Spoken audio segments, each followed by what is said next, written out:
The vice presidential candidate of the ruling All Progressive Congress APC, Mr. Ibrahim Masari, to the Independent National Electoral Commission INEC, have revealed that the placeholder, like the principal, Senator Bola Tinubu, could not produce requisite certificates to back his stated academic qualifications. The Form EC9, bearing Masari's particular, revealed that he did not attach any certificate in support of his educational qualifications. Masari rather attached a sworn affidavit claiming the loss of vital documents, including his school certificates.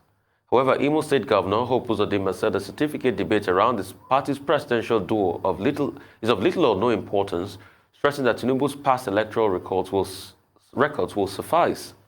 The choice of vice president has become a tough one for Tinubu, following the strong division in the country along religious and ethnic lines. A lot to chat about this morning, Tundu. You know, I don't even know what movie it's from or where the saying comes from when people say, am I a joke to you? This is exactly how I feel when I read about this. I mean, come on. We're now descending into farce. And this is our electoral process. This is our democracy that people fought for and died for. This is the future of this country. Is this a huge joke? I'm sorry, people lose documents. You know, it happens all the time. When you're moving house or a fire or whatever, it does happen. I'm not trying to be unsympathetic here. But it's when you add this to the fact that the presidential candidates' documents were also lost, it becomes sort of like, oh, let me just borrow your excuse. That's what it starts to look like. And then we also have the fact that we have a placeholder in the first case. We're not really supposed to have a placeholder in the first case if this whole process was taken with the kind of seriousness that it ought to. So that's really all I have to say about this. I think this is extremely unfortunate, extremely embarrassing to say that I also don't have a certificate. What I think the job of the placeholder or vice presidential candidate is to support the ticket, is to boost the presidential candidate's chances, not to make the whole thing even more ridiculous than it actually ordinarily is. This is really unfortunate. Dr. Bati? Okay, I think that the whole world must be laughing at us. Mm-hmm. And so clearly, it looks like a joke, but a very expensive one, and a very embarrassing one for us as Nigerians. That you will have in a political party the presidential standard bearer who claim that his certificates have been stolen or that he did not even go to school, but he ended up with a degree from Chicago State University.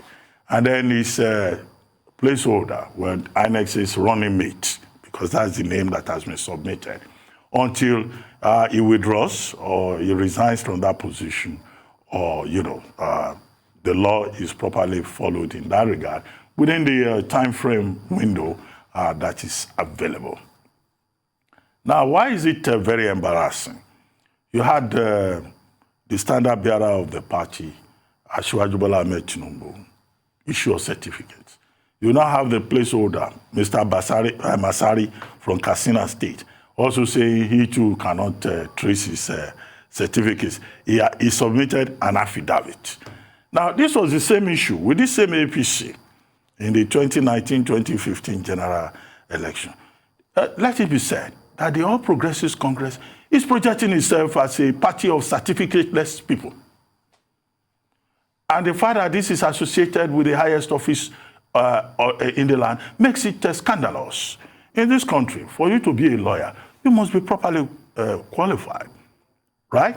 For you to be an accountant, to go about calling yourself a chartered accountant, you must take exams, you must have certificates, you must have the basic qualifications. You cannot become a doctor except you are a quack doctor, except you have been to medical school and you've gone through the rigorous process of training. Which is why it is so ironic and again scandalous that the biggest jobs in the land, political leadership, requires the smallest level of qualification. Most of the people, we're citing the example of top people in APC. Do you know how many other people in House of Reps, in Senate, in other positions in most of these political parties who also will come around tomorrow and say that the snakes swallowed their certificates, or that termites ate their paper, or rats went into the safe where they kept their certificates and the rats, made away with their qualifications. Okay, whatever the story is, those stories will not make sense to most right-thinking members of our community. if your certificate disappeared, if your certificate got swallowed by a snake, if indeed you went to the school, the thing to do, you go and get a police report. After getting police report, you get an affidavit. If the school from which you claim to have graduated exists, you go there and submit, you get another certificate. It happens to people. People who need their certificates for serious jobs. Let it not be suggested that the position of the president of Nigeria is an unserious position. So, schools, institutions, they give you back your certificate. Okay, let it even be that you did not attend primary school, you did not attend secondary school, and you ended up with a qualification, as in the case of Bola and Tinubu. It's a very simple matter. We all know that some people go to school by correspondence courses. Many of our leading figures in Nigerian history, they never went to any formal school. Yeah. Some of them sat at home and they did. Yes, they got certificates by correspondence, and some of them used those certificates to later go to the university and get, university degrees. Now, in the US and Canada, there are something they call GED, General Education Development.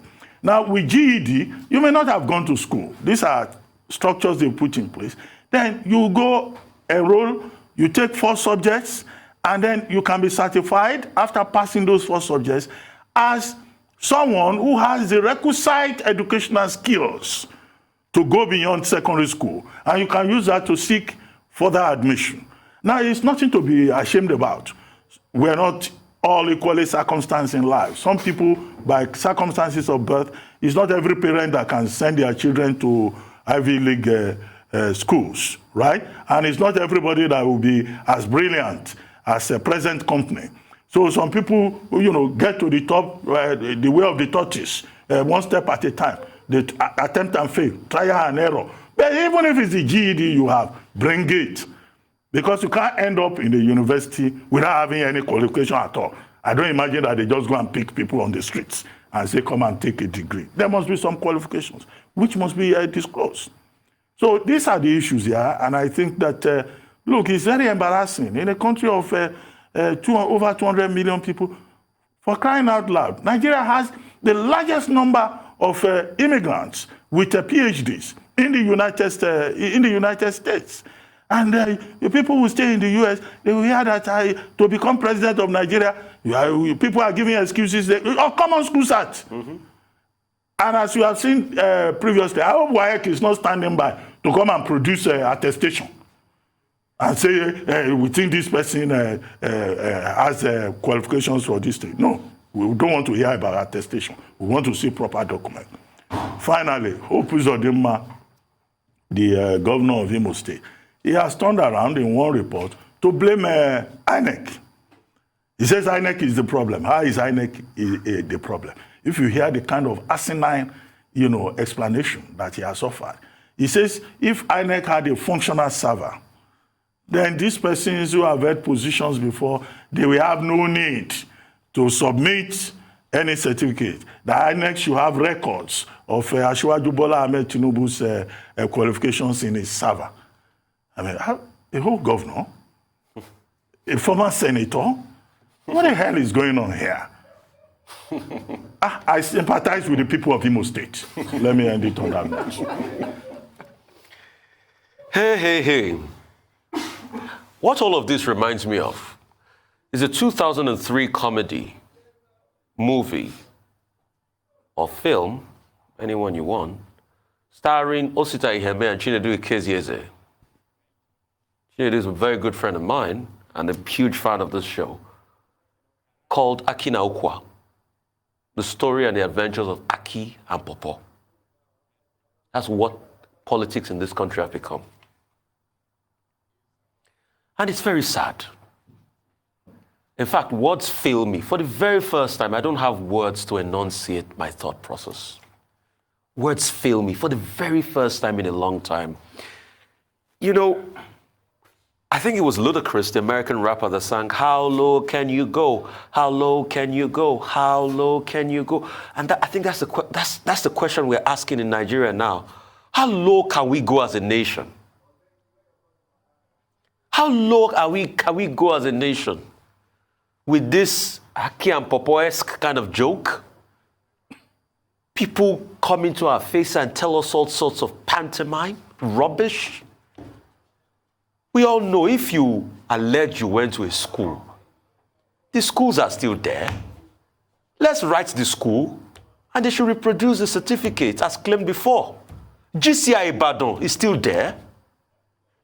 Let's write GCI Ibadan, write them to give you.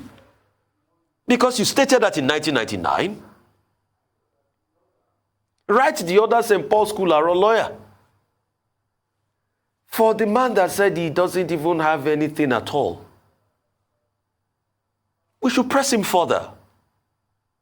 This country is we're in so much problem, and it's so serious the case that we can't afford to leave it to, forgive me again, Haki and Popo to run our country. We're talking about insecurity, we're talking about banditry. Now the new law is some people don't even have primary school, secondary school certificates. They didn't even bother to produce it. And now some governor somewhere is telling us that it's INEC's fault. Extraordinary. Did INEC attend school with the people that didn't produce certificates? Because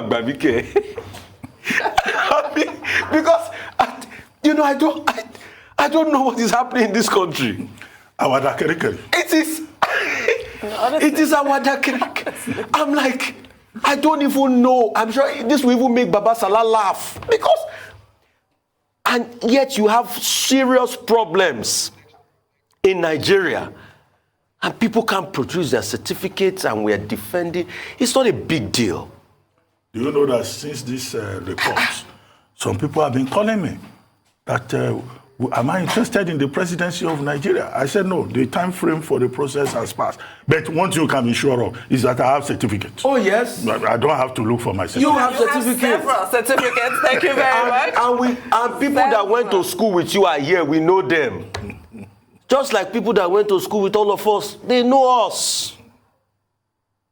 We have people, we can't even see one person that went to school with them come out.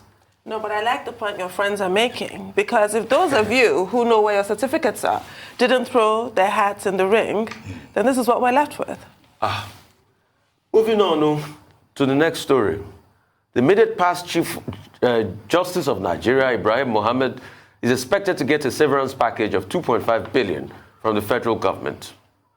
Mohammed's resignation on health grounds was announced on Monday, less than a week after 14 Supreme Court justices accused him of financial malfeasance and maladministration. Meanwhile, the Senate has resolved to investigate the crisis in the Supreme Court despite the resignation of Justice Tanko Mohammed. The resolution followed a motion by Chairman of the Senate Committee on Judiciary, Human Rights and Legal Matters, Senator Kweyemi Bamidele. It is very, very, very embarrassing. We don't hear of these complaints in the executive arm. People being told to, in the executive to close offices at 4 p.m. and go home. Not even here in the National Assembly. To be told at 4 p.m. there will be no light, you should go home. When you have work to do. Mr. President, if this cannot happen in the executive arm, it cannot happen here in the National Assembly, why should it happen in the judiciary? The Senate observes that the sacred image of the judiciary, which is the epicenter of the temple of justice, should be preserved by the Senate through appropriate legislative measures in order to safeguard this highly revered institution and prevent it from being ridiculed. Accordingly, the President of the Senate directed the Senate Committee on Judiciary, Human Rights and Legal Matters to get involved in the matter with a view to unraveling the root cause of the recent development in the judiciary and how best the Senate can intervene in order to address the concerns raised by the justices. The public should understand that we in the Senate or in the National Assembly generally, are aware of where the boundaries lie. And I believe our concern at all times has been that the judiciary, as one of the arms of government, deserves all the support they need, because they remain the last hope as far as the issue of rule of law is concerned. Mandate the Senate Committee on Judiciary, Human Rights and Legal Matters to go ahead with its assignment in the quest to find a lasting solution to the matter by interacting with relevant stakeholders to look into the complaints raised in the petition by the justices of the Supreme Court. Those in favor say aye. Those against say nay. All right, a lot to talk about real quickly this morning, Tundu. Yes, it's really important that this probe happens. That letter, like we talked about yesterday, was just really groundbreaking, that leaked memo, because Supreme Court justices are not known for washing their dirty laundry in public, ever. So for them to be constrained to do that, it just shows that it's actually an emergency. Their welfare, their terrible working conditions that they described there. And that's the Supreme Court. Now, when you now imagine the trickle-down effect of that all the way to the magistrate courts, you can imagine the kind of administration of justice that we have here. So it's extremely important. But my worry is, we've had probes before, haven't we? And what happened? That's really my issue. What exactly is going to change, especially when you hear that the newly retired CJN, who was blamed for a lot of the maladministration in that leaked memo, is going to get his severance package. Why should he really? If there's going to be an investigation, surely he should be investigated. If he needs to be penalized in any way, sanctioned in any way, then that should happen. Not that you're accused of this kind of appalling mismanagement and you still get like some kind of severance package from the country. It does not make any sense, especially when what has been discussed here is even things like diesel being denied to his colleagues. It doesn't look tidy to me, and it doesn't look like this probe is going to go any different from how the myriad other probes that we've had. Yeah, the Nigerian probe. Well, the Senate is definitely acting in public interest, because Senate is involved, the National Assembly, in the appropriation process. And the questions that have been raised include, how budgeted funds for the Supreme Court have been spent. And why is it that those who are supposed to be part beneficiaries of statutory provisions have been denied? So the Senate of the Federal Republic of Nigeria is in a good position to raise questions. I think one of the senators made the point that, look, we made provisions. There should be no reason why there should be complaints about lack of diesel, non-payment for internet services. And the way the budget is made, there are line-by-line items in the breakdown which can be probed, investigated. However, would the Senate or any other body be able to make any progress with this? Some NGOs have even gone for that, to call for the arrest of the former CJN. Well, would that happen? Some have even said that, look, this should not be the end of it, and that the first task of Justice Olukayode Ariwola, in that chair, on that bench, should be, to put some kind of closure to the same allegations that he and his colleagues, brother justices, had raised against the now former CJN. Will he do that? Especially now that some people are already even raising questions that, there are also issues about Justice Ariwola. Within the period when he will get his confirmation, is he likely to do anything to try to rock the boat? What has happened, clearly, is that one, the former CJN, yes, severance package, that's the normal routine of it. And I'm sure the severance package for former Chief Justices of Nigeria, if you check, is quite handsome. Apart from that severance package, he has also, after a fashion, received the commendation of the President of Nigeria, who praised him of having made modest contributions to the development of the law and the development of the country. And the President specifically, that history will be kind to Justice Ibrahim Tanko Muhammad. So he already received the equivalent of a presidential commendation. And attached to that is the second highest honor in the country, that of the GCON, right? Yes. And after that, he is automatically now a member of the Council of State, which draws his membership from former heads of state and presidents, and also former chief justices of the Supreme Court. Okay? So, and if you look at the reaction to his exit, I mean, I've seen some comments online saying, look, he's still in a position to contribute a lot to Nigeria, and that nobody should accuse him of anything. So there is an attempt to politicize his exit, to ethnicize his exit. But behind that, some people are also raising questions. Okay, how should Justice Water Kanu Onogen, how should we be feeling now? He was even not only convicted for misdeeds, for misconduct, he was banned from occupying any public office for, is it 10 or 11 years? So one country, different standards. But the residual point that everyone can hold on to is that the judiciary is so important that the judiciary should not be allowed to descend into the arena. The judiciary should not be overtaken by the Nigerian factor. Some will say it has been overtaken by the Nigerian factor already. And then when that happens, then where is hope for that proverbial common man and for the rest of society? So the partisanship that has developed around this, I think will even be a more compelling reason why nothing may happen. And this will just go away as part of the line of business. But going forward, there must be special focus in the area of reforms, of not just the judiciary entirely, but also of the National Judicial Council and the administration, the management at various levels within the judicial cadre. Nigeria is fast becoming a very funny place to live in. It's quite sad. We can't say a lot, but we have to go. That's all on News Airline. We'll take a short break.